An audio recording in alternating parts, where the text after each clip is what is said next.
accused. Thank you, Your Honor. Noted. Senator Judge Padilla, sir, what is your pleasure?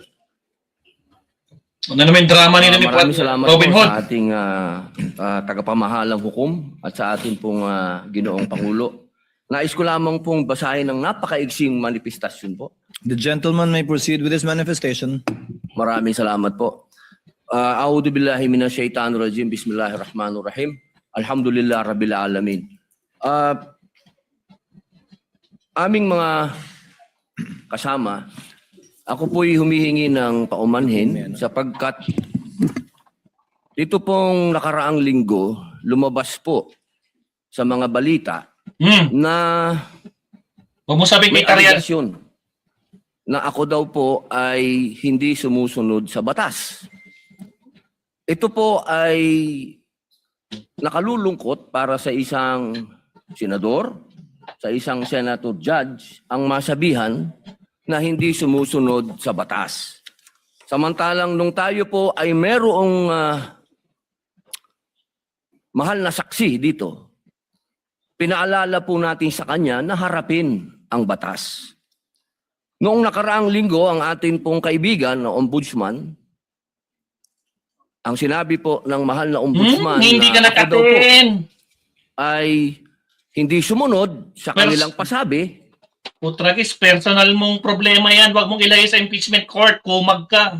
na mag-file ng aking counter affidavit. Nakakalungkot po ito sapagkat hindi po ito totoo. Inaamin ko po sa inyo kung ICC lang, hindi po talaga ako susunod. Hindi ako magpapasakop sa ICC.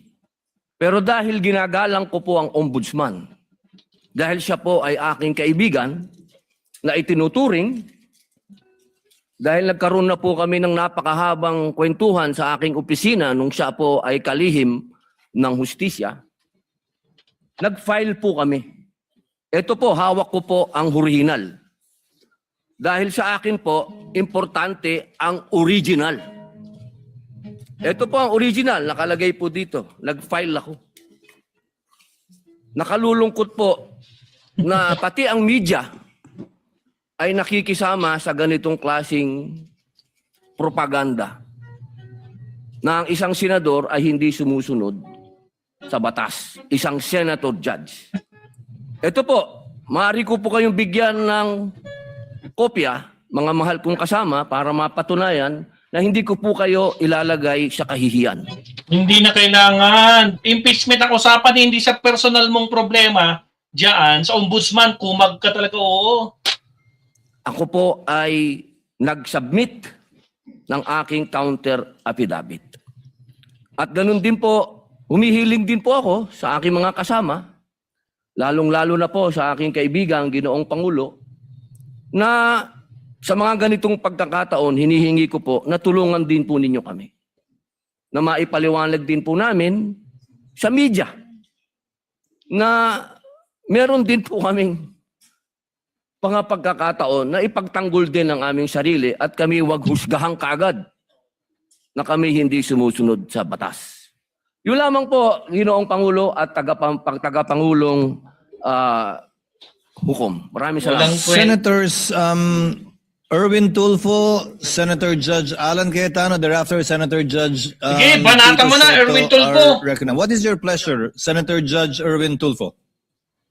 Mr. Presiding Officer, Senate President, ladies and gentlemen. Sige, banata. This impeachment court was established to try the Vice President of the Republic. Tama. Ang punto ko po rito, kasi napapansin ko po ilang araw na nagagamit po natin ang impeachment court. Ang oras po ng impeachment court sa pagpapaliwanag. Naintindihan ko po ang posisyon ng aking kaibigan, si Senador Robin Padilla. Yung kanya pong frustrations. Pero gusto ko lang po sana ipaalala sa ating presiding officer, sa ating pong Senate President, at matanong, ano po ba ang ating ginagamit na rules ngayon? O pwede po ba yung mga problema po Na personal. labas sa Sa impeachment impeachment. court na ito o labas sa kaso ng Vice President ay dadalhin natin dito? Di po ba ang korte na ito na itatag para po sana kay Vice President at kay Vice President lamang? Mga ebidensya, mga testimonya, mga pahayag patungkol lamang po sana sa impeachment ng Vice President. Kasi dito pong mga nagdaang araw, Mr. Presiding Officer, Senate President, mga kasama, napansin ko po na nagagamit ang oras po ng impeachment court sa pagtatanggol po ng mga nakaraang araw ng sarili ng ilan sa mga kasamahan natin sa mga akusasyon.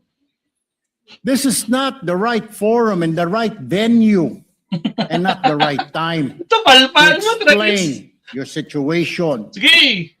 Kung gusto po ninyong mag-eksplika ng inyong mga saloobin, problema, maaari naman po ninyong gawin yan sa labas po ng oras ng impeachment court.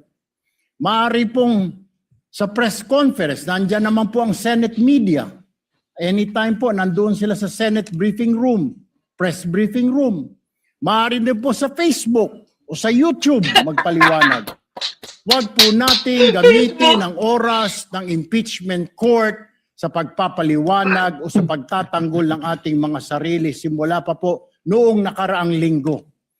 Because the time we waste here to defend ourselves, defend what we believe or what have you, is an injustice to the Vice President.